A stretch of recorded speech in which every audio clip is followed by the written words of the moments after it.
The wagon wheel splintered apart on the rocky mountain trail with a crack so loud it sent a pair of ravens shrieking into the autumn sky, and Miriam Reed knew immediately that her carefully planned route through the Wyoming territory had just become a disaster of epic proportions. She pulled hard on the reins, bringing her two horses to a halt as the book wagon listed dangerously to one side. The afternoon sun cast long shadows across the narrow path, and the temperature was already dropping as evening approached. Miriam climbed down carefully, her practical brown skirt catching on the wagon's edge as she assessed the damage. The rear wheel had hit a jagged stone hidden beneath a scatter of pine needles, and now the wheel lay in pieces, spokes jutting out at impossible angles like broken bones. "Perfect," she muttered, pushing a strand of dark hair back under her bonnet. "Just perfect." She was 3 days out from Medicine Bow, Wyoming, heading toward the mining camps in the mountains with her traveling library. The book wagon had been her father's idea before he died last year, a way for isolated communities to have access to literature and learning. Miriam had taken over the route, driving through small towns and remote settlements, lending books to anyone who wanted them. It was October 1883, and she had hoped to make one final trip before the winter snows made the mountain passes impassable. Now she stood alone on a trail she had never traveled before, with darkness coming fast and temperatures that would drop below freezing once the sun disappeared behind the peaks. The nearest town was at least 2 days behind her, and she had seen no other travelers for the past day and a half. Miriam walked around the wagon, cataloging her supplies. She had food for another week, blankets, and enough books to fill a small library. What she did not have was a spare wheel or the tools to repair the one that had shattered. The horses stamped nervously, sensing her distress. She was considering whether to unhitch them and try riding bareback down the mountain when she heard it. The steady thud of footsteps, heavy and deliberate, coming up the trail behind her. Miriam's hand went instinctively to the small pistol she kept tucked in her belt. A woman alone in these mountains had to be prepared for anything. She turned slowly, positioning herself so the wagon was at her back. The man who emerged from the tree line was the largest human being Miriam had ever seen. He stood well over 6 feet tall, with shoulders so broad they seemed to block out the sun. His hair, dark brown and slightly wavy, hung past his shoulders, tied back loosely with a strip of leather. He wore buckskin pants and a heavy wool shirt that strained across his chest, and he carried what looked like a freshly killed deer slung over one shoulder as if it weighed nothing at all. His face was weathered and tanned, with a strong jaw shadowed by several days of beard growth, and his eyes were a startling shade of blue that seemed to take in everything at once. He stopped when he saw her, those blue eyes moving from Miriam to the broken wagon and back again. "Madam," he said, his voice a deep rumble that seemed to come from somewhere in his chest. "Looks like you have got yourself some trouble." Miriam's hand remained on her pistol, though something about his calm demeanor made her less afraid than she might have been. The wheel broke. "I am managing fine, thank you." A ghost of a smile crossed his face, barely visible beneath the beard. "Managing fine," he repeated, looking pointedly at the destroyed wheel, the listing wagon, and the wilderness stretching in every direction. "Right." He walked closer, moving with surprising grace for such a large man, and set the deer down carefully before crouching beside the broken wheel. His hands were huge, scarred, and calloused from hard work, but they moved gently over the damaged wood, assessing the break with practiced efficiency. "This cannot be fixed," he said after a moment. "You need a new wheel entirely." "I had gathered that much," Miriam said, a touch of irritation creeping into her voice. "Do you happen to have a spare wagon wheel in your pocket?" He looked up at her, and this time the smile was definite. "No, madam, but I have got a workshop about 2 miles up this trail. I can build you one, but it is going to take some time." "How much time?" He stood, brushing pine needles from his buckskin pants. 3, maybe 4 days. Assuming I have got the right wood already cut and cured, which I probably do not. Miriam felt her heart sink. 4 days would put her dangerously close to the first snows. But what choice did she have? She could not walk back to Medicine Bow, and she certainly could not continue forward with 3 wheels. "I do not suppose I have much choice," she said quietly. "No, madam, I do not suppose you do." He extended one of those enormous hands. "Nathan Ingram. Most folks around here just call me the Mountain Man, on account of I live up here year-round." She took his hand, her own seeming tiny in comparison. His grip was firm but careful, as though he was very aware of his own strength. "Miriam Reed. I run a book wagon, lending libraries to remote communities." Nathan's eyebrows rose slightly, genuine interest sparking in his eyes. "Books? You have got books in this wagon?" "Over 300 of them," Miriam said, feeling a small surge of pride despite her predicament. "Literature, history, practical guides, children's stories. Whatever people need."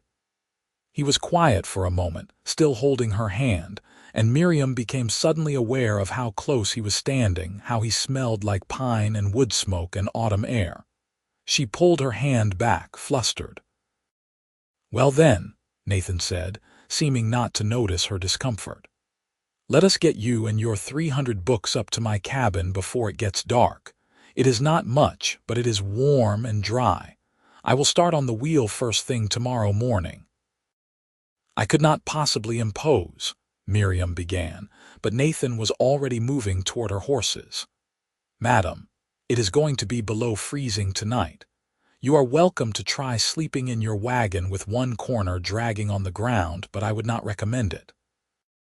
He began unhitching the horses with efficient movements. "My cabin has got a spare room you can use. I will sleep in the main room. Everything proper." The way he said it, matter of fact and without any hint of impropriety, made Miriam relax slightly. He was right, of course. She had no real alternative. "Thank you, Mr. Ingram," she said. "I appreciate your help."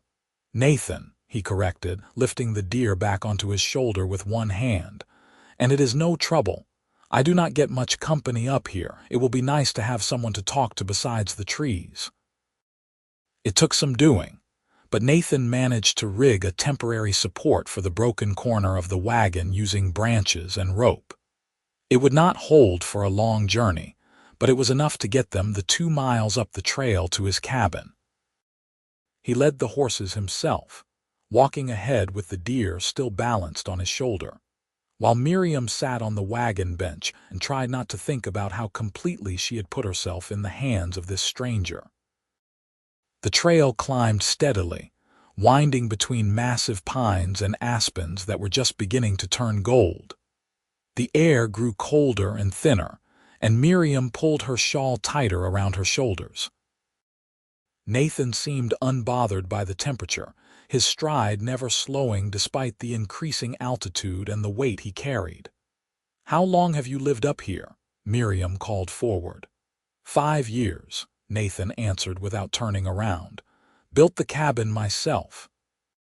Trap in winter, hunt in summer, sell pelts and meat in Medicine Bow when I need supplies."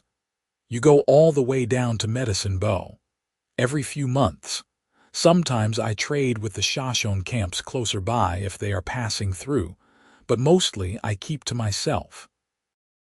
"That sounds lonely," Miriam said before she could stop herself. Nathan did turn then, looking back at her with an expression she could not quite read. "Sometimes," he admitted, "but it is peaceful too. No one telling you what to do, how to live. Just you and the mountain, figuring things out together." They walked in silence for a while after that, the only sounds the creaking of the wagon, the horses' hooves on stone, and the whisper of wind through the pines. Miriam found herself studying Nathan's back, the way his muscles moved beneath his shirt, the confident set of his shoulders. He was nothing like the men she knew in town, the shopkeepers and clerks and farmers. He seemed carved from the mountain itself, all rough edges and raw strength. The cabin appeared suddenly, nestled in a clearing surrounded by towering pines. It was larger than Miriam had expected, built from thick logs chinked with mud and moss, with a stone chimney rising from one end. A covered porch ran along the front, and she could see neat stacks of firewood arranged along one wall. Behind the cabin stood what looked like a workshop, and beyond that, a small barn. "Here we are," Nathan said, bringing the horses to a halt. "Home, sweet home." He helped Miriam down from the wagon, his hands spanning her waist easily, lifting her as though she weighed nothing. She felt her cheeks flush and was grateful for the gathering darkness that hid her reaction. Nathan showed her where to settle the horses in the barn, which was clean and well-maintained, with fresh hay and a water trough. Then he led her into the cabin, lighting oil lamps as they entered. The interior was surprisingly cozy.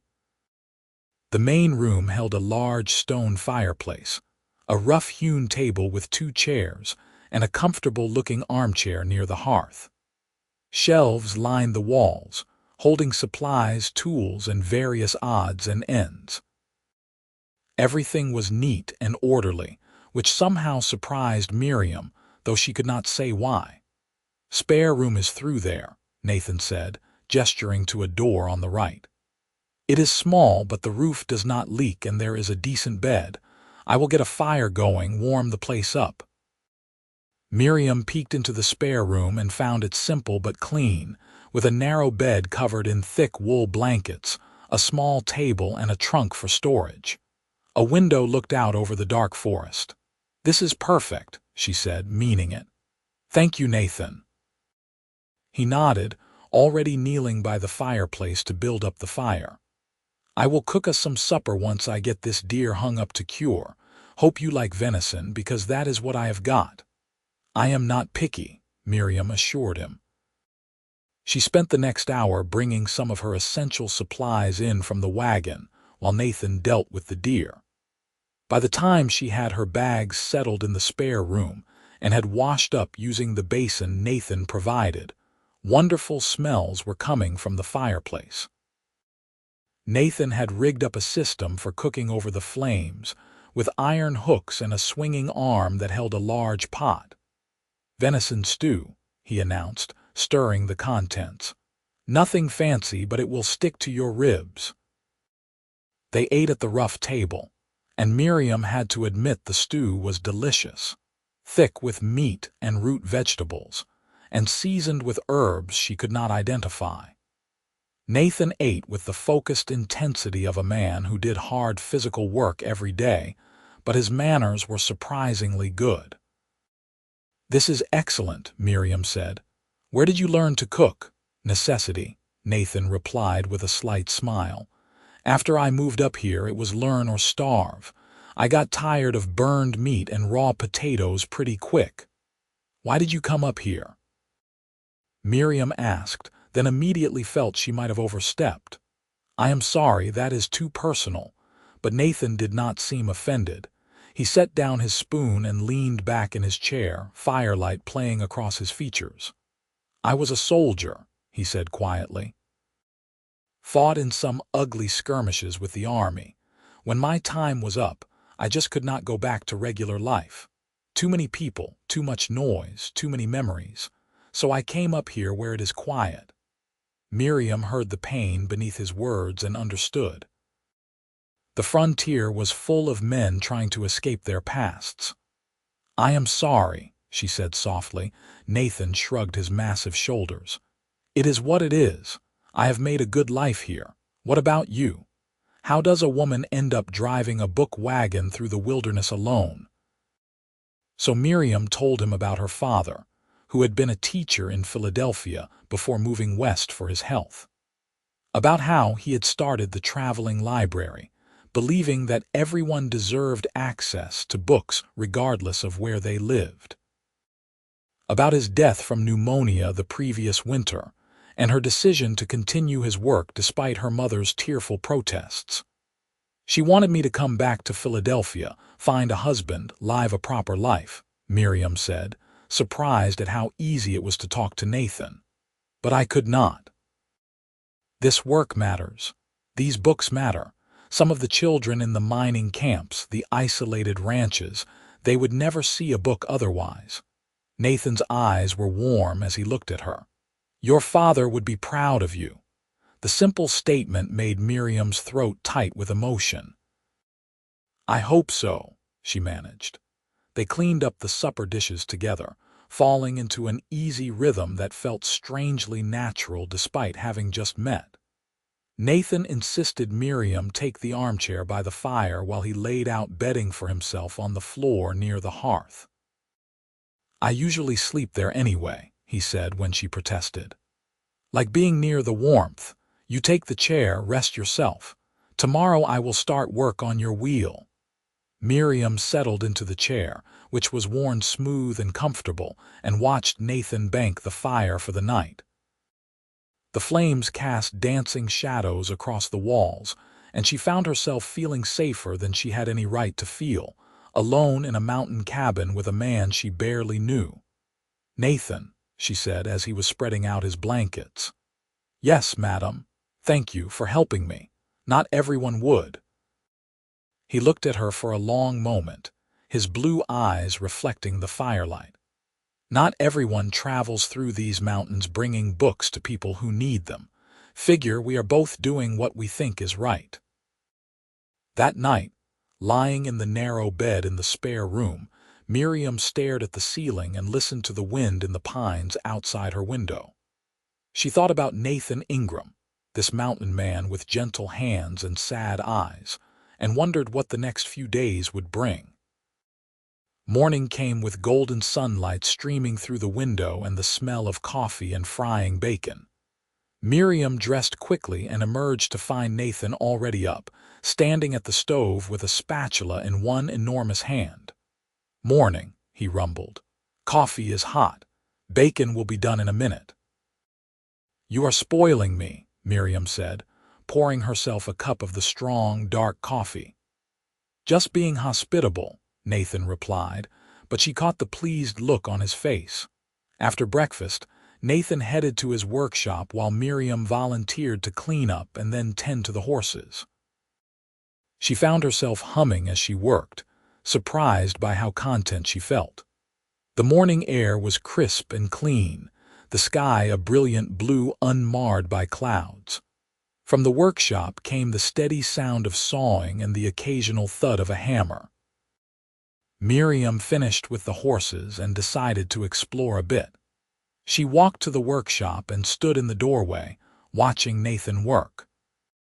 He had removed his shirt despite the cool temperature, and she could see the play of muscles across his back and shoulders as he worked a two-man saw single-handedly, cutting through a thick log. Sweat gleamed on his skin, and his hair had fallen loose from its tie. He must have sensed her presence because he stopped and turned, catching her staring. Miriam felt her face heat with embarrassment, but Nathan just reached for a rag to wipe his face. Making progress, he said, gesturing to several curved pieces of wood laid out on a workbench. Found some seasoned oak I can use for the wheel rim. The spokes will take longer. How long have you been up? Miriam asked, trying to focus on his words rather than his bare chest. Since dawn. I do my best work in the morning. He pulled his shirt back on, which Miriam told herself was a relief. Should have the basic structure done by tonight, but it will need to cure properly before it can take weight. Cannot rush these things. I understand, Miriam said. Is there anything I can do to help? Nathan considered. Can you read? The question surprised her. Of course, I run a library wagon. Right. He looked almost embarrassed. I meant, would you mind reading aloud while I work? I have always liked the sound of someone reading, but I have not heard it in years. Miriam felt something warm bloom in her chest. I would love to. Let me get a book from the wagon. She returned with a copy of Washington Irving's stories and settled herself on a stool in the corner of the workshop. Nathan went back to his sawing, and Miriam began to read Rip Van Winkle, her clear voice filling the workshop. The hours passed in a pleasant rhythm. Miriam Reed, Nathan worked, and occasionally he would ask her to pause so he could measure something or adjust a piece of wood. During these breaks, they talked. Nathan asked about the books she carried, which ones were most popular, whether people ever kept them instead of returning them. Miriam asked about his work, about surviving in the mountains, about the wildlife he encountered. Seen it all up here, Nathan said, carefully shaving a spoke to the right thickness. Bears, mountain lions, elk herds so big they take an hour to pass by. Blizzards that bury the cabin halfway up the walls. Summer storms that crack the sky open with lightning. It is beautiful and terrible and more alive than anywhere else I have ever been. You love it here, Miriam observed. I do, Nathan admitted, though I confess it gets lonely sometimes, especially in winter when I am snowed in for weeks at a time. What do you do during those times? He paused in his work, looking thoughtful. Carve things, mostly. Make tools, repair equipment. Think too much, probably. Last winter I built an entire new bookshelf in the main room, which is foolish because I only have 3 books to put on it. 3 books. A Bible my mother gave me, a guide to wilderness survival, and a book of poetry I found in an abandoned cabin years ago. I have read them all so many times I know them by heart. An idea formed in Miriam's mind. What if I lent you some books from my collection? You could read them over the winter and return them to me in the spring. Nathan's head came up sharply, and the expression on his face was almost boyish in its eagerness. You would do that, of course. That is what the library is for, and you are doing me an enormous favor by fixing my wheel. She warmed to the idea. You could come down to Medicine Bow in the spring and find me at the boarding house where I stay between routes. Return the ones you have finished and pick out new ones. That would be something, Nathan said quietly. That would really be something. They worked until the afternoon light began to fade, then headed back to the cabin. Miriam prepared supper this time, using supplies from both her wagon and Nathan's stores to make a simple but hearty meal of biscuits, gravy, and fried potatoes. Nathan ate with obvious appreciation. You are a good cook, he said. Better than me. I doubt that based on last night's stew, but I have had practice. I do a lot of cooking over campfires. Is it hard? Nathan asked. Traveling alone like you do, Miriam thought about it. Sometimes. People do not always take me seriously at first. They see a woman alone and assume I am lost or foolish or both. But once they see the books, once they understand what I am offering, they usually come around. And the children, she smiled, remembering. The children always love it. Their faces when they see all those books, it makes everything worthwhile. You are doing good work, Nathan said seriously. Important work. So are you, Miriam replied. This wheel helping me, you did not have to do that.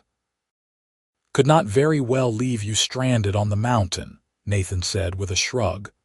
Some men would have. Their eyes met across the table and something passed between them, a recognition, a connection. Nathan looked away first, clearing his throat. I should check the fire, he said, standing abruptly. That night, Miriam read more Irving stories while Nathan worked on carving wooden pegs to hold the wheel together.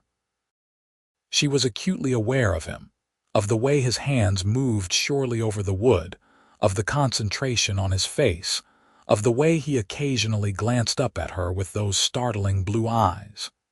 When she caught him looking, he did not look away immediately. and Miriam felt her heart beat faster. The second day followed a similar pattern.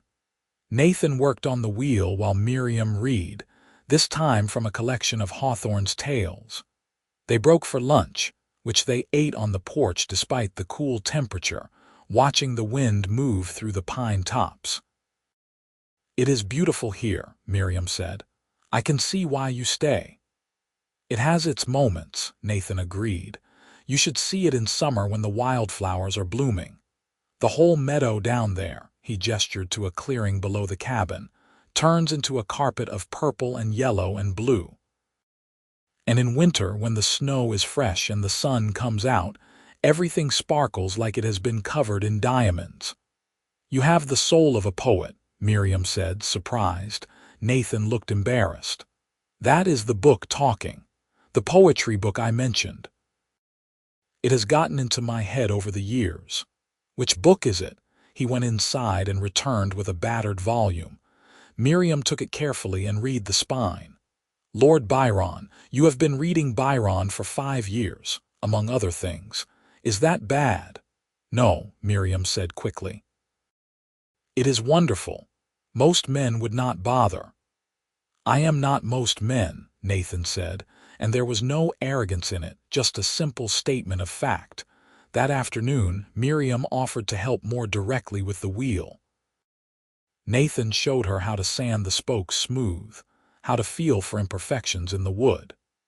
They worked side by side, and Miriam was intensely aware of every time their hands accidentally brushed, every time Nathan leaned close to check her work, and she could feel the warmth radiating from his body.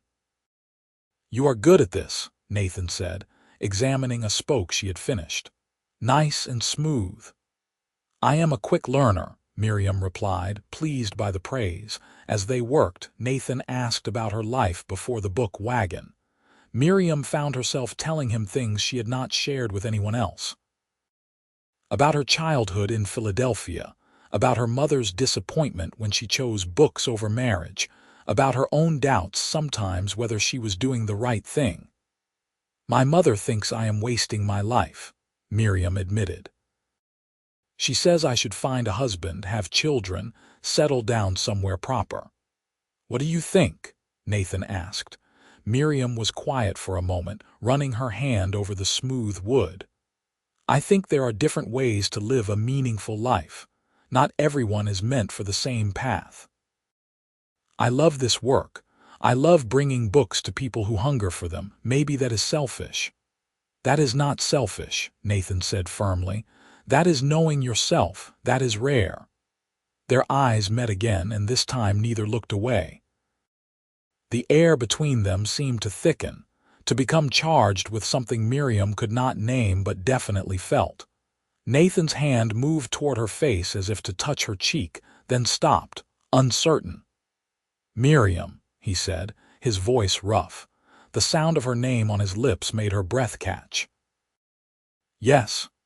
But whatever he had been about to say was interrupted by a distant rumble of thunder. They both looked up to see dark clouds gathering over the peaks. "Storm coming," Nathan said, pulling back. "We should secure everything." They spent the next hour preparing for the storm, bringing in extra firewood, making sure the horses were comfortable in the barn, closing the workshop shutters. The temperature dropped rapidly, and the wind picked up, howling through the pines. The storm hit just as they made it back inside the cabin, rain drumming on the roof and lightning crackling across the sky. Nathan built up the fire while Miriam lit lamps against the gathering darkness. "It is only afternoon," she said, looking out the window at the black sky. "Mountain storms are like that," Nathan replied. "They come on fast and hard, should blow over by tomorrow." But the storm did not blow over by tomorrow. It intensified overnight, rain turning to sleet and then to heavy, wet snow. Miriam woke to a world transformed, everything outside the window covered in white. The wind shrieked around the cabin walls, and she could barely see the trees through the blowing snow. She emerged from her room to find Nathan adding wood to the fire, his expression serious. How bad is it?" She asked. "Bad enough. This is early for snow this heavy, but it happens sometimes. We are safe here, plenty of food and firewood, but we are not going anywhere for a few days at least." Miriam absorbed this information. Being stranded in a mountain cabin with Nathan Ingram for several more days should have worried her. Instead, she felt a small thrill of excitement that she tried to suppress. The day took on a different quality with the storm raging outside. They could not work in the workshop, so Nathan brought the wheel pieces inside to continue working by the fire. Miriam read to him, but they also talked more, long conversations that ranged from philosophy to practical matters, from childhood memories to dreams for the future. "Do you ever think about leaving the mountains?" Miriam asked at one point. Nathan looked up from the spoke he was sanding. "Sometimes, but I do not know where I would go or what I would do. This is the only place I have felt at peace since the war." "What was the war like?" Miriam asked gently. "You do not have to talk about it if you do not want to." He was quiet for so long she thought he would not answer. Then he set down his tools and stared into the fire. "It was hell," he said simply. "Not the big battles you read about in newspapers. Little skirmishes with tribes who were just defending their land, their families. I was young and stupid and believed what my officers told me about duty and civilization. By the time I realized what we were really doing, I had blood on my hands that will not ever wash off." Miriam moved to sit beside him, close enough that their shoulders almost touched. "You were a soldier following orders. You did not make the policies." "That does not make the things I did right," Nathan said. "I think about it every day, the faces of the people we hurt. That is why I am up here, Miriam. I do not deserve to be around good people." "That is not true," Miriam said fiercely. "Nathan, look at me." He turned, and she was shocked to see tears in his eyes. "You are a good man," she said firmly. "I have seen it in everything you do. The way you take care of your animals, the way you helped me without hesitation, the way you speak about the mountain and nature with such respect. Whatever you did in the war, you have more than made up for it by being who you are now." "You do not know that," Nathan whispered. "I do know it," Miriam insisted. She reached out and took his large, scarred hand in both of hers.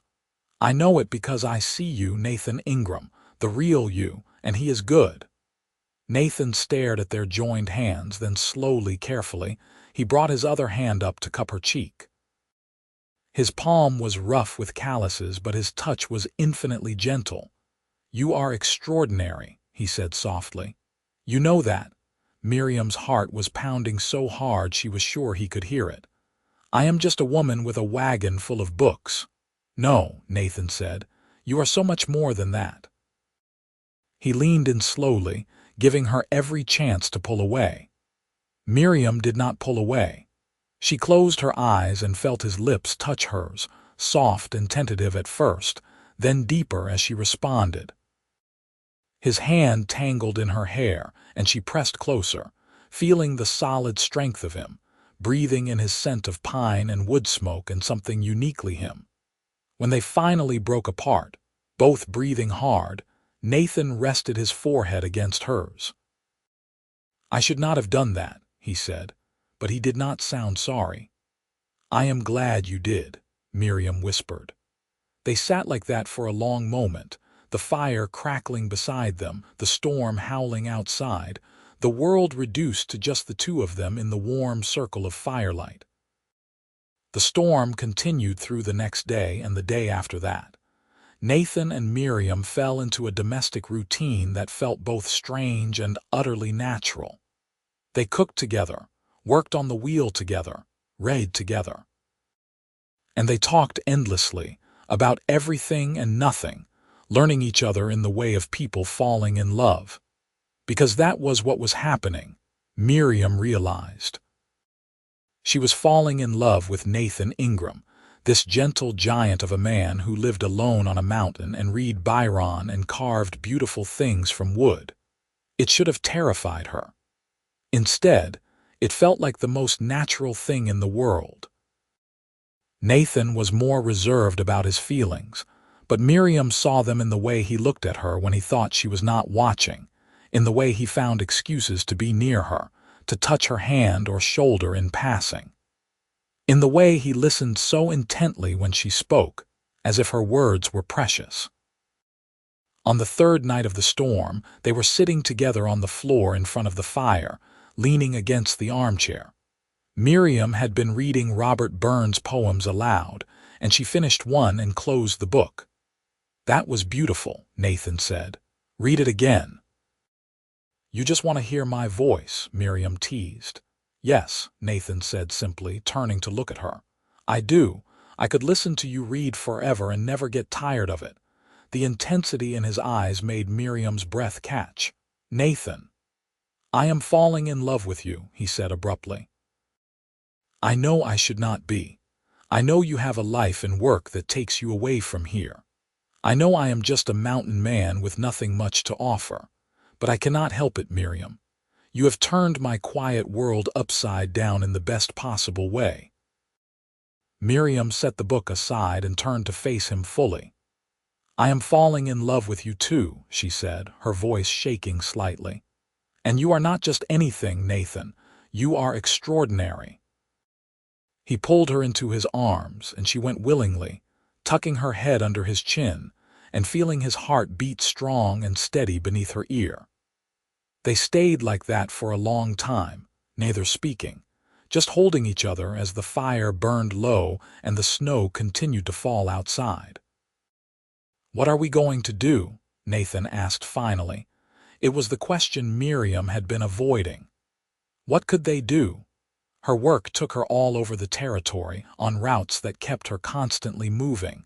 Nathan's life was here in these mountains. There was no easy solution. "I do not know," she admitted, "but we will figure something out. We have to." Nathan pressed a kiss to the top of her head. "Yes," he agreed, "we will." The storm finally broke on the fourth day, and they woke to brilliant sunshine and a world transformed by snow. Everything was white and sparkling. The trees bowed under the weight of it, the air so clear it seemed they could see forever. Nathan dug a path to the barn while Miriam made breakfast. The horses were fine, if a bit restless from being cooped up. The book wagon sat under a mound of snow that would need to be cleared away. "Wheel is almost done," Nathan said over breakfast. "Another 2 days of work, maybe 3. Then it needs to set for at least a week before it is safe to use." Miriam's heart sank. A week. The snows would only get worse, and she had to make it back to Medicine Bow before the passes closed entirely. But more than that, each additional day she spent here was another day of falling deeper in love with Nathan, which would only make leaving harder. "I understand," she said quietly. Nathan reached across the table and took her hand. "I have been thinking, what if you stayed the winter?" Miriam's eyes widened. "What? Stay here with me? You said yourself the passes will be dangerous soon, and you need to wait for the wheel to cure anyway. By the time it is ready, the heavy snows will have started. It makes sense to just wait until spring." "Nathan, I could not possibly. Why not?" he interrupted. "You have everything you need right here. Your books, shelter, food, company." "I will sleep in the workshop if you are worried about propriety, though there is not another soul for 20 miles to worry about what we do. Come spring, when the thaw starts, I will take you back to Medicine Bow myself." Miriam's mind raced. Stay the winter. Spend the next 4 or 5 months here with Nathan. It was madness. It was improper. It was exactly what her heart wanted. "What about my route?" she asked weakly. "The people expecting me in the mining camps will assume you hold up for the winter somewhere safe," Nathan said. "Which you will have. No one travels these mountains in deep winter, Miriam. You know that." He was right. She had been taking a calculated risk making this late-season trip. If she tried to leave now, tried to make it to the camps and then back to Medicine Bow, she might not make it at all. I do not want to impose on you for months, Miriam said. Nathan's hand tightened on hers. You would not be imposing. I want you to stay, not just because it is safer, though it is, but because I cannot bear the thought of you leaving, not yet, not when we have just found each other. Miriam looked into his eyes and saw everything she felt reflected back at her. Fear, hope, love, desire. She thought about the empty boarding house room in Medicine Bow, the lonely nights on the trail, the constant movement from place to place with no real home. Then she thought about this cabin, this man, the possibility of a winter spent in warmth and companionship and love. Yes, she said softly, I will stay. The joy that lit Nathan's face was worth everything. He stood, pulling her up with him, and kissed her deeply. His arms wrapped around her so completely that she felt safe and cherished and exactly where she belonged. They spent the rest of the day preparing for a long winter. Nathan showed Miriam his stores in the root cellar, the preserved meat and vegetables, the sacks of flour and cornmeal and beans. They had more than enough for 2 people, especially with Nathan's hunting skills to supplement their supplies.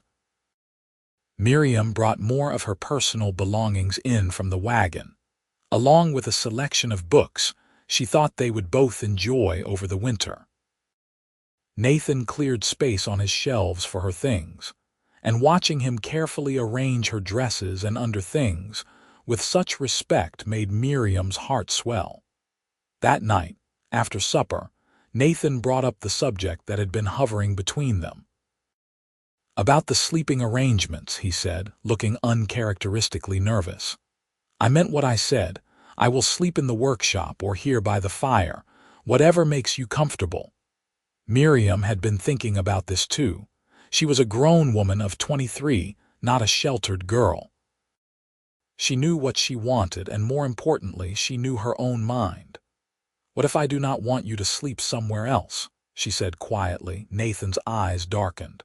Miriam, I will not take advantage. You would not be taking advantage, Miriam interrupted. I am choosing this, Nathan. I am choosing you. I do not care about what is proper or what people would say. There is no one here but us, and I love you. I love you too, Nathan said, his voice rough with emotion. Are you sure? I am sure. He crossed to her in 2 long strides and pulled her into his arms, kissing her with a passion that made her knees weak. She clung to him, kissing him back just as fiercely, all the longing of the past days pouring out between them. Nathan pulled back just enough to look at her, his hands framing her face. I will be gentle, he promised. I know, Miriam whispered, because she did know. For all his size and strength, Nathan was the gentlest man she had ever known. He led her to his bedroom, a room she had not seen before. It was simple like the rest of the cabin, with a large bed covered in quilts and furs, a small table with a lamp, and another window looking out at the mountains. Nathan lit the lamp with trembling hands, then turned to her. Are you sure? He asked again. Instead of answering with words, Miriam began unbuttoning her dress. Nathan watched, his eyes never leaving her, and when she stepped out of her clothes, he sucked in a breath. You are beautiful, he said reverently. Your turn, Miriam said, surprised at her own boldness. Nathan pulled his shirt over his head, revealing the body Miriam had glimpsed in the workshop. But seeing it fully in the lamplight took her breath away. He was magnificent, all hard muscle and tanned skin and power barely contained. He removed the rest of his clothes with less self-consciousness than Miriam would have expected, and she understood why when she saw him fully. He was not ashamed of his body, and he should not be. They came together on the bed, and Nathan kept his promise. He was gentle and patient, showing Miriam pleasures she had never imagined, bringing her slowly to a peak that left her gasping his name. When he finally joined with her, there was a moment of pain that he soothed with kisses and whispered words of love, and then there was only pleasure, the two of them moving together as naturally as breathing, as inevitable as the sunrise. Afterward, they lay tangled together under the quilts, Nathan's arms around her, her head on his chest. Miriam had never felt so complete, so utterly at peace. "I love you," Nathan murmured into her hair. "I will love you until the day I die." "I love you too," Miriam whispered back. "Always." The winter settled in around them like a blanket, and Miriam had never been happier. The days took on a rhythm that felt timeless. They woke together in the big bed, made breakfast together, and then went about their daily tasks. Nathan finished the wheel and started it curing in the workshop, then moved on to other projects, carving and building and repairing. Miriam cooked and cleaned and read voraciously from her own library, often reading aloud to Nathan as he worked.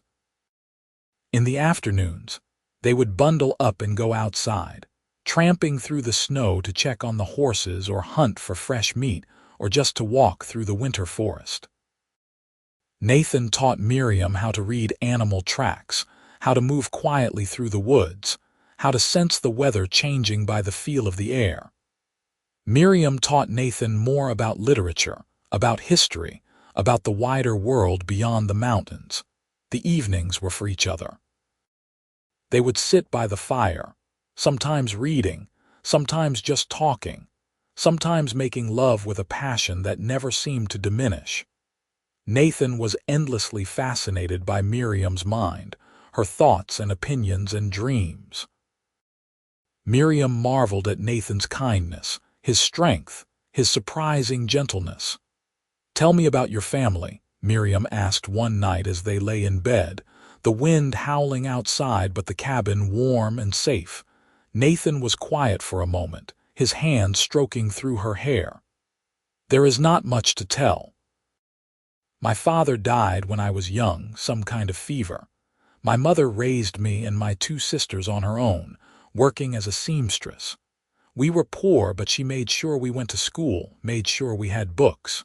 He smiled slightly. "That is where I got my love of reading from her. She would read to us every night, no matter how tired she was." "She sounds wonderful," Miriam said. "She was. She died while I was off with the army. I never got to say goodbye." Nathan's voice was heavy with old grief. "My sisters married and moved east. We write sometimes, but it has been years since I have seen them. Do they know you are up here? They know I am somewhere in Wyoming territory, living alone. They think I am running away from life. Maybe they are right." Miriam propped herself up on one elbow to look at him. "You are not running away, you are healing. There is a difference." Nathan's hand came up to cup her cheek. "You are very wise for someone so young." "I am not that young," Miriam protested. "I am 23. And I am 31. Is that too old for you?" "You know it is not," Miriam said, leaning down to kiss him. "You are perfect for me." As November turned to December, the snow piled higher and the temperatures dropped lower. There were days when they could not go outside at all, when the wind screamed around the cabin and the snow fell so thick they could not see past the porch. On those days, they stayed inside, warm and content in their own little world. Nathan was working on a new project, something he was very secretive about. He would send Miriam to the bedroom or ask her to read in the main room while he worked in the workshop, returning with sawdust in his hair and a satisfied expression. "What are you making?" Miriam asked repeatedly. "You will see," Nathan would reply with a mysterious smile. "Be patient."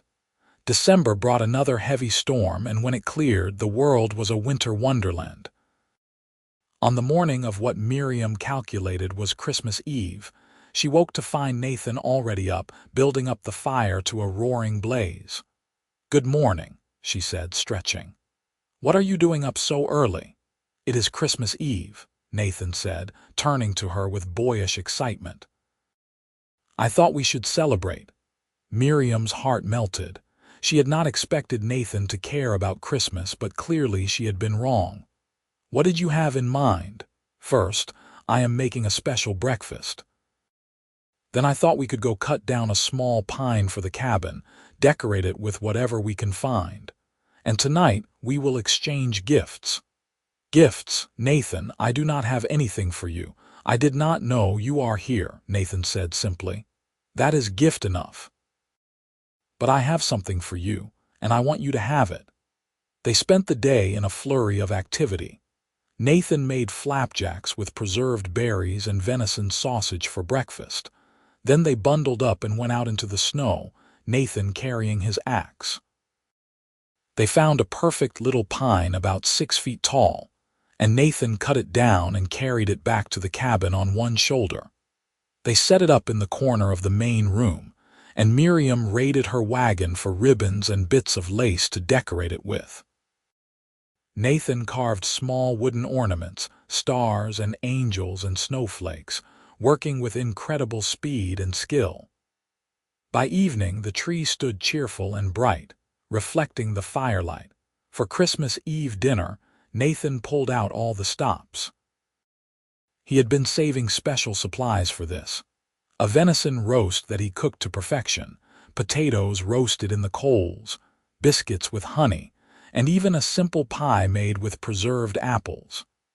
They ate by candlelight at the table, and Miriam felt tears prick her eyes at how perfect it all was. "Thank you," she said softly. "This is the best Christmas I have ever had." "It is not over yet," Nathan said, standing. "Wait here." He went to the workshop and returned carrying something large covered in a blanket. He set it down carefully and removed the covering with a flourish. Miriam gasped. It was a bookshelf, but unlike anything she had ever seen.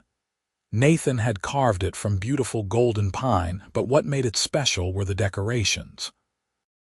He had carved flowers and vines all along the edges, and across the top in beautiful flowing script he had carved her name, Miriam Reed, traveling librarian. "Nathan," she breathed, standing to run her hands over the smooth wood. "This is incredible. This is the most beautiful thing I have ever seen." "It is for your books," Nathan said, looking pleased but also nervous. "I thought when you go back to your travels you could take it with you, mount it in your wagon, something to remember me by." Miriam turned to him, tears streaming down her face.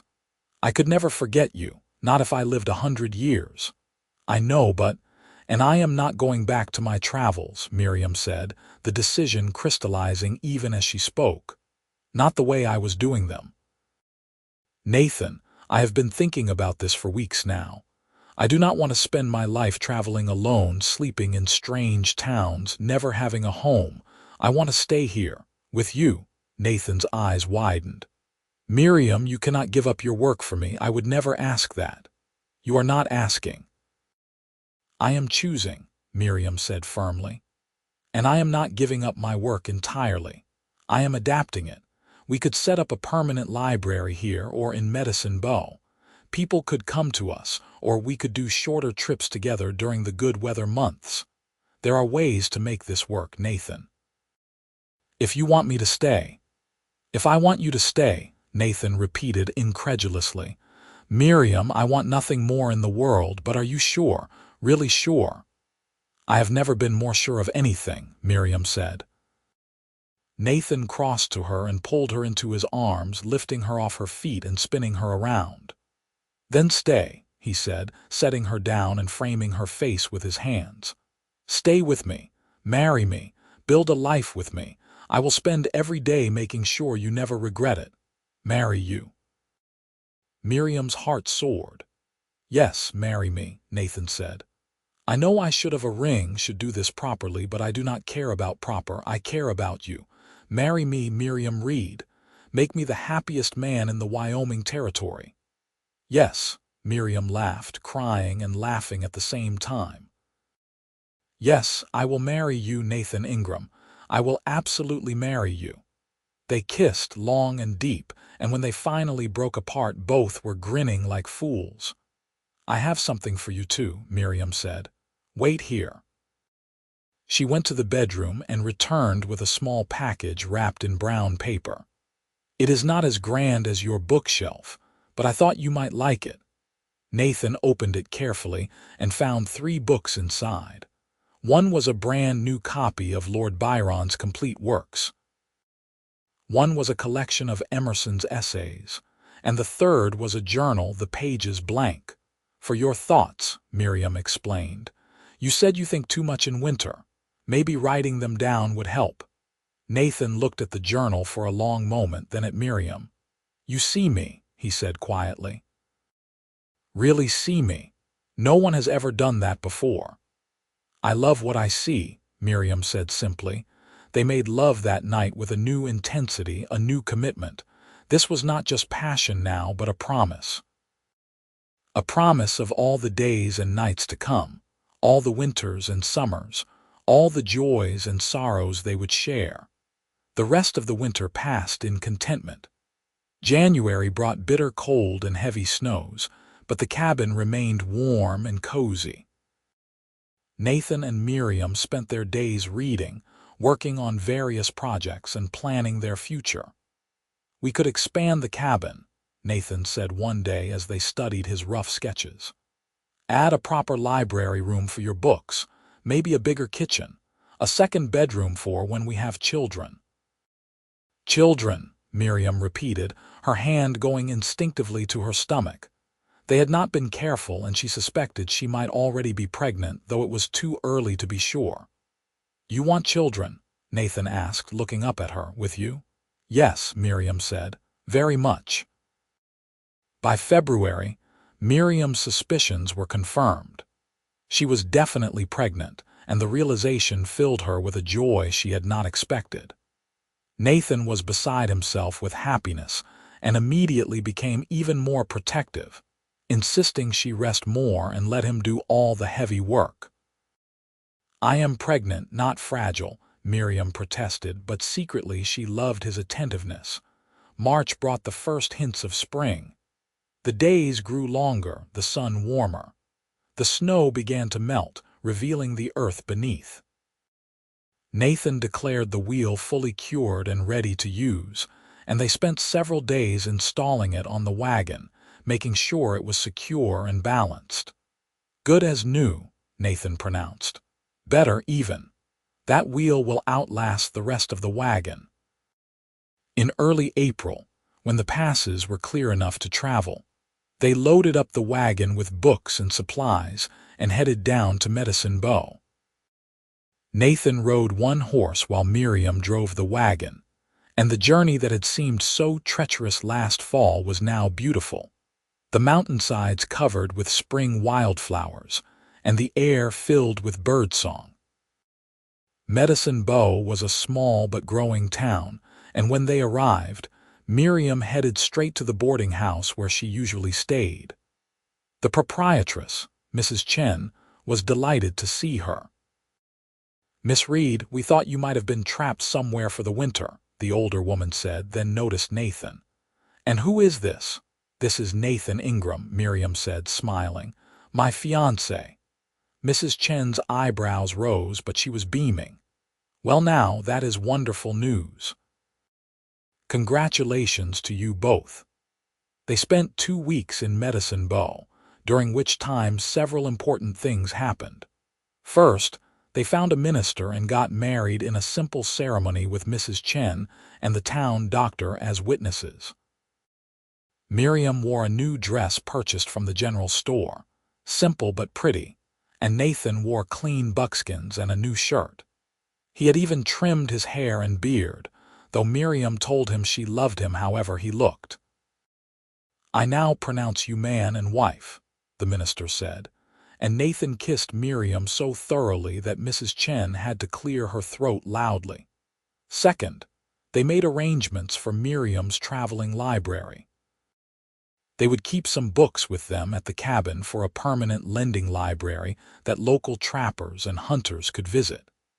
The rest they donated to the town of Medicine Bow to start a public library, with the understanding that Miriam would serve as the librarian whenever they were in town. Third, they purchased supplies for the cabin and for the baby that would arrive in early fall. Miriam was amazed by how excited Nathan was about every tiny blanket and small garment. "Our child," he kept saying, his voice full of wonder. "Our actual child." Finally, they sent letters to Miriam's mother and Nathan's sisters, informing them of the marriage and the baby. Miriam's letter was long and detailed, explaining how she had met Nathan and how happy she was. She hoped her mother would understand, or at least accept her choices. In mid-April, they packed up the wagon and headed back to the mountain. The cabin was exactly as they had left it, and Miriam felt a rush of homecoming as they crested the final ridge and saw it waiting below. "Home," she said softly. "Home," Nathan agreed, reaching over to squeeze her hand. The summer was glorious. Nathan was right about the wildflowers. The meadow became a riot of color. They worked together to expand the cabin, adding the library room and enlarging the kitchen. Nathan built furniture while Miriam organized her books and set up the lending system for visitors. And visitors did come. Word spread among the trappers and mountain men that there was a library up at Nathan Ingram's place, and men began making the journey to borrow books. Some came out of genuine interest in reading, others out of curiosity about the woman who had convinced the hermit mountain man to marry her. Miriam welcomed them all, lending books and keeping careful records. She loved seeing the joy on their weathered faces when they found a book they wanted, loved hearing their discussions about what they had read. Nathan would sit on the porch during these visits, watchful and protective, making sure everyone treated his wife with respect. No one dared do otherwise. As summer turned to fall and Miriam's belly grew round with their child, they prepared the new bedroom for the baby. Nathan carved a beautiful cradle from pine, decorating it with the same flowers and vines he had used on Miriam's bookshelf. Miriam sewed tiny clothes and blankets, her hands busy as she sat on the porch and watched the aspens turn gold. "Are you happy?" Nathan asked her one evening as they sat together watching the sunset. "Happier than I ever imagined possible," Miriam said truthfully. "Are you?" "I did not know I could feel this much," Nathan admitted. "Before you came, I was just existing, getting through each day. Now I am living. Really living. You gave that back to me, Miriam." "We gave it to each other," Miriam corrected, leaning her head on his shoulder. The baby came in early September, on a cool morning when the mist hung low in the valley. Nathan had ridden down to Medicine Bow the week before to fetch the doctor, an older man named Dr. Harrison, who had agreed to stay at the cabin until the baby arrived. The labor was long and difficult, and Nathan paced like a caged animal while Dr. Harrison attended to Miriam. When he finally heard the baby's cry, Nathan burst into the bedroom despite the doctor's protests. "A girl," Dr. Harrison announced, placing the tiny bundle in Miriam's arms. "Healthy and loud, congratulations." Nathan knelt beside the bed, staring in wonder at his daughter. She had Miriam's dark hair and his blue eyes, and she was the most perfect thing he had ever seen. "What should we name her?" Miriam asked softly. "Rose," Nathan said immediately. "Rose Ingram. After the wildflowers you love so much." "Rose," Miriam repeated, smiling. "It is perfect." Baby Rose thrived, growing strong and healthy under their devoted care. Nathan was a natural father, patient and gentle with his tiny daughter. He would carry her around the cabin in the crook of one massive arm, singing to her in his deep voice, and Rose would stare up at him with adoring eyes. Miriam recovered quickly from the birth, and soon she was back to her routine of running the library and managing the household. They had hired a local woman, a widow named Sarah, to come up once a week to help with the heavier chores, which gave Miriam more time for the library and for Rose. The first snowfall came in late October, and as the world turned white around them, Miriam stood on the porch with Rose in her arms, looking out at the mountains. "This is where it all started," she told her daughter. "Right here on this mountain when my wheel broke and your father fixed it.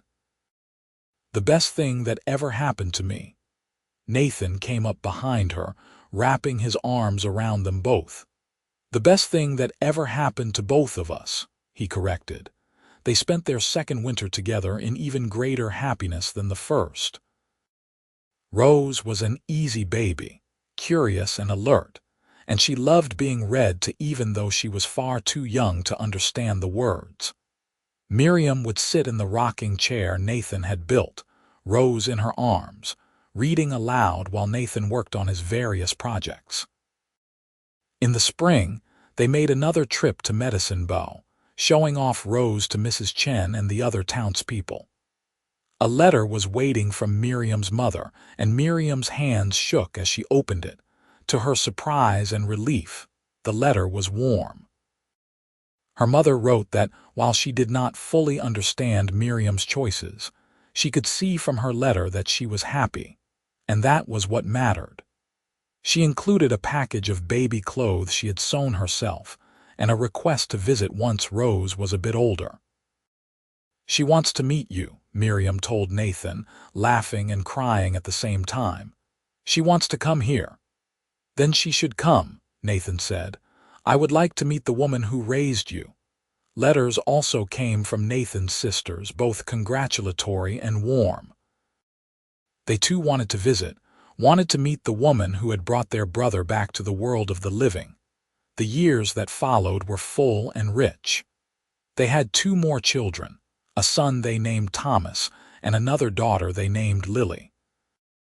The cabin grew to accommodate the expanding family, and the library became well known throughout the territory. Nathan never lost his love of solitude and nature, but he had learned to balance it with family and community. He still trapped and hunted, but now he came home to a warm cabin full of love and laughter and the sound of children playing. Miriam never regretted her choice to stay. She had found a way to continue her father's work while building a life of her own. The traveling library had become a destination library, but it served the same purpose, bringing books and knowledge to people who needed them. On their 5th wedding anniversary, Nathan and Miriam stood on the porch as the sun set, watching their children play in the meadow. Rose, now 4, was teaching 2-year-old Thomas how to pick wildflowers while baby Lily slept in Miriam's arms. "Do you ever wonder what your life would have been like if that wheel had not broken?" Nathan asked. Miriam considered the question. "Sometimes, but not with regret, only curiosity. That broken wheel brought me everything I have now. You, the children, this life. I would not change a single moment. Even the scary parts, the storm, the uncertainty, especially those parts," Miriam said, "because they led me here to you, to this perfect life we have built together." Nathan pulled her close, careful of the baby, and kissed the top of her head. "I love you, Miriam Ingram, more than all the books in your library. I love you too, Nathan Ingram, more than all the mountains in Wyoming." They stood together as the sun sank below the peaks, painting the sky in shades of orange and pink and gold. The air was filled with the scent of pine and wildflowers, and from the meadow came the sound of their children's laughter. Rose came running up to the porch, her arms full of purple flowers. "Mama, Papa, look what I picked." "They are beautiful, sweetheart," Miriam said, smiling down at her daughter. "Just like your mother," Nathan added, ruffling Rose's dark hair. As they went inside for supper, the cabin glowing with lamplight and warmth, Miriam reflected on the journey that had brought her here. She had set out to bring books to people who needed them, never imagining she would find so much more. She had found love, family, home, and purpose, all on this mountain with this incredible man. The book wagon sat in the barn, its repaired wheel as solid as the day Nathan had built it. They still used it occasionally for short trips to neighboring communities, but mostly it served as a reminder of where they had begun. That broken wheel had changed everything. Years continued to pass in a blur of happiness and hard work. The children grew strong and healthy, each developing their own personalities. Rose inherited her mother's love of books and her father's quiet strength. She could often be found reading under the big pine tree in summer or curled up by the fire in winter.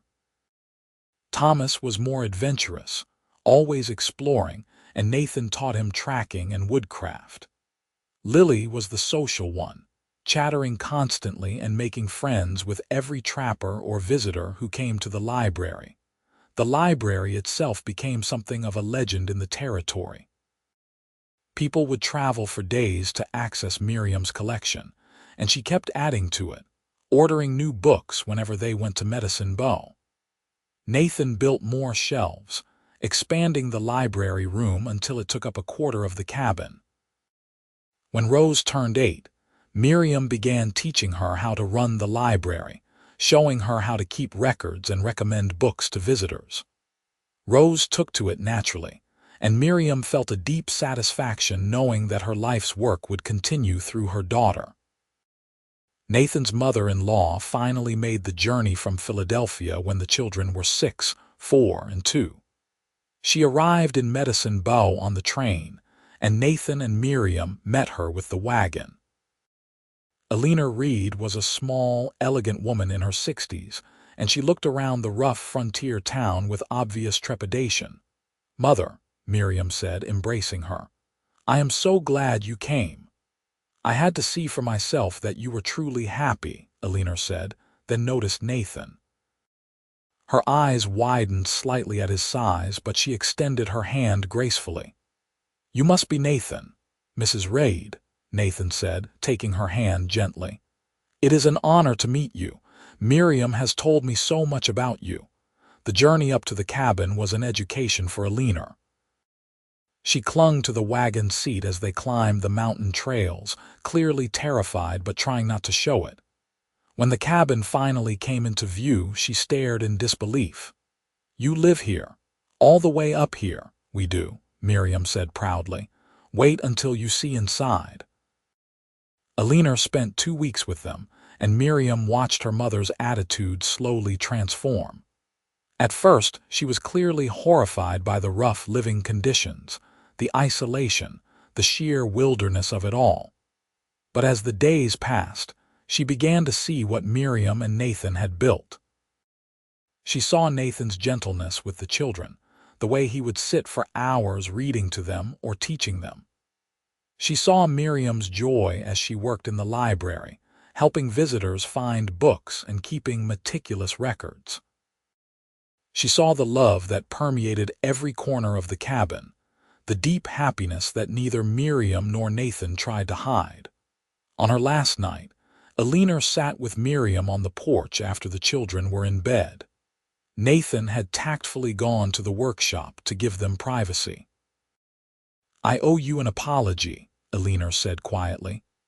"I thought you were throwing your life away coming out here. I could not have been more wrong." "Mother, no, let me finish. You have built something remarkable here, Miriam. This library, this family, this life. Your father would be so proud of you." "I am proud of you." Miriam felt tears spill down her cheeks. "Thank you," she whispered. "That means everything to me." "And Nathan," Miriam continued, "he is nothing like I expected. He is a good man, Miriam, a truly good man. The way he looks at you, the way he is with the children, I could not ask for a better son-in-law." "I know," Miriam said. "I am very lucky." "You are both lucky," Miriam corrected. "You found each other." The visit ended with promises to write more often and hopes that Miriam would return. She did, several times over the years, growing more comfortable with the mountain life each time. She even learned to enjoy the quiet, the peace that Nathan and Miriam had found in their remote home. Nathan's sisters also visited, bringing their husbands and children for extended stays in the summer. The cabin would fill with laughter and chaos, and Nathan would pretend to be overwhelmed, but Miriam could see how much he loved having his family around him. As the children grew older, Miriam and Nathan discussed their education. They taught them at home using the extensive library resources, and both proved to be excellent teachers. Rose excelled at literature and history, Thomas at mathematics and science, and Lily absorbed everything like a sponge. When Rose turned 16, she announced that she wanted to restart the traveling library, taking books to the remote mining camps and ranches just as her mother had done. "Absolutely not," Nathan said immediately. "It is too dangerous for a young woman alone." "Then I will go with her," Miriam said. "We can do it together, short trips during the good weather. You can stay here with Thomas and Lily." Nathan was not happy about it, but he recognized the determination in both his wife's and daughter's eyes. So the traveling library was reborn, mother and daughter making the rounds together. They would be gone for a week or two at a time, and Nathan and the younger children would manage the permanent library and the household. Thomas, at 14, was turning into a younger version of his father, tall and broad-shouldered and quiet. He loved the mountains as much as Nathan did, and father and son would go on long hunting trips together, sometimes staying out for days. Lily, at 12, was the social butterfly of the family. She loved having visitors and would talk their ears off about books and mountain life and anything else that came to mind. Nathan joked that she had inherited all the talking genes that he and Rose had skipped. On a cool autumn evening, 20 years after that fateful wheel had broken, Nathan and Miriam sat together on their porch. The children were all occupied elsewhere, Rose reading in her room, Thomas in the workshop, and Lily helping a visitor select books. 20 years, Miriam said, leaning against Nathan's shoulder. "Can you believe it has been 20 years? Best 20 years of my life," Nathan said, his arm around her, "though you have given me a few gray hairs with worry." It was true. His dark hair was now streaked with silver, though he was still as strong and capable as ever. Miriam, too, showed signs of aging, fine lines around her eyes and threads of gray in her dark hair, but Nathan thought she was more beautiful now than she had been at 23. "Remember how scared I was that first night?" Miriam asked. "Alone on the mountain with a strange man I had just met." "I remember," Nathan said. "You kept your hand on that pistol the whole way to the cabin. Can you blame me? Not at all. You were smart to be cautious." He kissed the top of her head. "But I am glad you trusted me eventually." "Best decision I ever made," Miriam said. "Well, that and deciding to stay the winter." "I was so afraid you would say no when I asked you," Nathan admitted. "I thought for sure you would think I was crazy, asking you to stay with a man you barely knew." "I knew enough," Miriam said. "I knew you were kind and good and that I was falling in love with you. Everything else was details." They sat in comfortable silence for a while, watching the sun sink toward the mountains.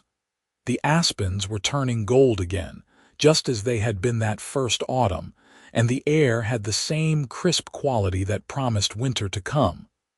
"What are you thinking about?" Nathan asked. "How everything turned out exactly as it should," Miriam said. "That broken wheel seemed like a disaster at the time, but it brought me everything I have now. You, the children, this life. It was not a disaster at all. It was a gift. A gift that I am grateful for every single day," Nathan agreed. Rose appeared in the doorway, a book in her hand. At 20, she was the image of her mother with dark hair and intelligent eyes, though she had her father's height and his quiet strength. "I am going to take this to old Mr. Patterson," she announced. "He asked for poetry, and I think he will like Whitman." "Be careful on the trail," Nathan said automatically. "Papa, I have been walking that trail since I was 5, Rose said with exasperated affection. "I will be fine, After she left, Miriam laughed softly. "You worry too much." "I am a father," Nathan said. "It is my job to worry." Thomas emerged from the workshop, covered in sawdust. At 18, he was already taller than his father and still growing. "I finished the new bookshelf," he announced proudly. "Want to see?" They went to admire his work, which was excellent. Thomas had inherited Nathan's skill with woodworking and had carved delicate flowers along the edges, just like his father did. "It is beautiful," Miriam said, hugging her son. "You have real talent, Thomas." "I learned from the best," Thomas said, grinning at his father. That night, the whole family gathered for supper, a noisy, cheerful affair with everyone talking over each other and laughing. Miriam looked around the table at her family and felt her heart swell with gratitude and love. After supper, while the children cleaned up, Nathan pulled Miriam outside to the porch again. "I made you something," he said, sounding nervous. "Another gift. Nathan, you do not need to keep making me things." "I know, but I wanted to." He went to the workshop and returned with a small wooden box, beautifully carved with flowers and vines. "Open it." Inside the box was a book, but not just any book. Miriam opened it carefully and gasped. It was a journal, and Nathan had written their story in it. Every detail of how they had met, how they had fallen in love, how they had built their life together. The writing was simple but heartfelt, and it was illustrated with small, perfect sketches of the cabin, the mountains, the children. "Nathan," Miriam breathed, tears streaming down her face. "This is incredible. This is the most beautiful thing you have ever made." "I wanted to make sure it was all written down," Nathan said softly. "Our story. So the children will have it and their children after them, so they will know how much I loved you, how you changed my life." Miriam set the book down carefully and threw her arms around her husband, holding him tight. "I love you so much," she said. "So very much." "I love you too," Nathan murmured into her hair. "Always." The years continued to roll by, bringing new joys and occasional sorrows. They lost friends to illness and accidents, mourned alongside their neighbors, and celebrated new births and marriages. The library grew and thrived, becoming an essential part of the community. Trappers and settlers from all over the territory made the journey to borrow books, and Miriam's collection became one of the finest in Wyoming. Rose eventually married a young schoolteacher from Medicine Bow, a kind, intelligent man named David who loved books as much as she did. They settled in town and opened a proper school and library there, carrying on Miriam's work in a new way. They had 3 children who spent their summers at the mountain cabin, learning from their grandparents. Thomas chose to stay on the mountain, building his own cabin a mile down the trail. He married a Shoshone woman named Little Bird, and they had 2 daughters who were as comfortable in the wilderness as their father. Thomas took over much of Nathan's trapping and hunting, allowing Nathan to focus more on the library and his woodworking. Lily, true to her nature, moved to Cheyenne and opened a bookstore. She married a lawyer and had 4 children, but she visited the mountain every summer without fail, bringing the children to stay with their grandparents for weeks at a time. Nathan and Miriam grew old together on their mountain, their love deepening with each passing year. Nathan's hair turned completely silver, and his body, while still strong, bore the marks of a hard life. Miriam developed arthritis in her hands, making it harder to write in the library ledgers, but she never stopped working with the books she loved. On their 30th anniversary, their children and grandchildren gathered at the cabin for a celebration.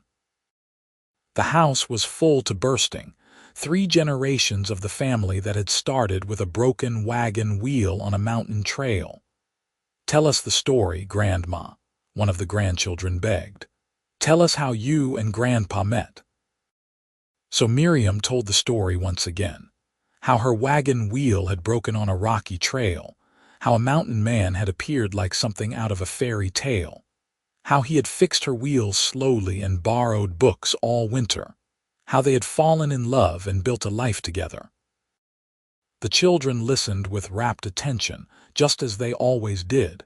It was their favorite story, the tale of how their family had begun. "It was the best thing that ever happened to me," Miriam finished, reaching for Nathan's hand. "That broken wheel brought me home."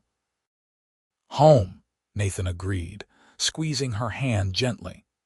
They lived many more years together, growing old but never losing their love for each other or for the life they had built. Nathan still read every night, working his way through Miriam's vast collection, and then starting over again. Miriam still managed the library, though with more help from their children and grandchildren as the years passed.